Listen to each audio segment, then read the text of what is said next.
অবশেষে শ্রাবণ মাসের শেষ সোমবারে মহাদেবের মাথায় জল ঢালার সুযোগটা পেলাম। প্রথম সোমবার থেকে কিছু না কিছুভাবে বাধা পাচ্ছিলামই, অবশেষে লাস্ট সোমবারে এসে আমি জল ঢালতে পেরেছি। তবে এবারে পুজো দেওয়ার এক্সপিরিয়েন্সটা একটু অন্যরকম ছিল। প্রতি বছর বাড়ির সামনের মন্দিরে পুজো দিই, এবছর বাড়ি থেকে দূরেই একটা নতুন জায়গায় পুজো দিলাম।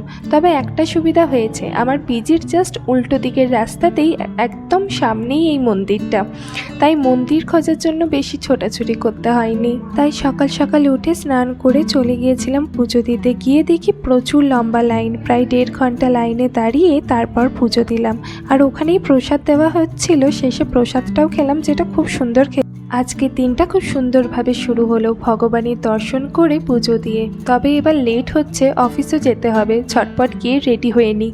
আজকের ব্লগটা এত দূরই। ভালো লাগলে লাইক করে দিও। ভালো থেকো সকলে, দেখা হবে নতুন ব্লগে। টাটা।